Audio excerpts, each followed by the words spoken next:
മതങ്ങൾ എപ്പോഴും ഒരു വോട്ട് ബാങ്കായി പ്രവർത്തിക്കുന്നത് കൊണ്ട് ഭയങ്കര ബുദ്ധിമുട്ടാണുള്ളത്. നമ്മളൊക്കെ മതങ്ങളെ വിമർശിക്കുമ്പോൾ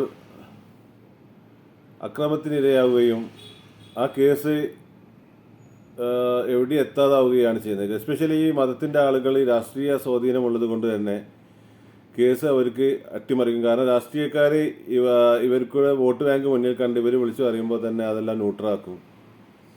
പിന്നെയും ആക്രമിച്ച് കൊലപ്പെടുത്താനുള്ളൊരു സാഹചര്യം ഒരുക്കി കൊടുക്കുകയാണ് വിവിധ രാഷ്ട്രീയ അട്ടിമറികളിലൂടെ, രാഷ്ട്രീയ ഇടപെടലുകളിലൂടെ സാധിക്കുന്നത്. കാരണം നമ്മളൊക്കെ മുന്നിൽ ഒരുപാട് പ്രയാസങ്ങളിലൂടെയാണ് നമ്മളൊക്കെ ഓരോ ജീവിതം മുന്നോട്ട് പോകുന്നത്. കാരണം മതങ്ങളെ വിമർശിക്കാൻ പാടില്ല, അല്ലെങ്കിൽ നമ്മൾ ആ മതം ഒഴിവാക്കി എന്ന് പറയുമ്പോൾ തന്നെ തുടങ്ങും അക്രമങ്ങൾ, കൊലപാതക ശ്രമങ്ങൾ.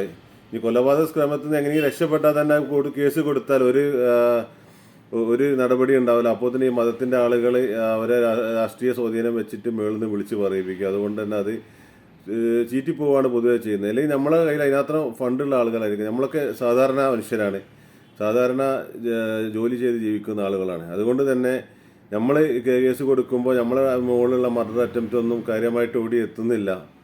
ഒരു ബേക്കോട്ട് വലിച്ച് ഒന്നും അല്ലാതാക്കി തീർക്കുക ചെയ്യുന്നത്. പിന്നെയും അവർ നമ്മളെ പിന്തുടരുമ്പോൾ നമുക്കൊന്നും ചെയ്യാൻ പറ്റുന്ന നിസ്സഹായാവസ്ഥ. പോലീസിനോട് പറഞ്ഞിട്ട് കാര്യമില്ല എന്നുള്ളൊരവസ്ഥയാണ്. ഇനിയിപ്പോൾ നമ്മൾ നാളെ മറ്റന്നാളെ കൊല്ലപ്പെടും.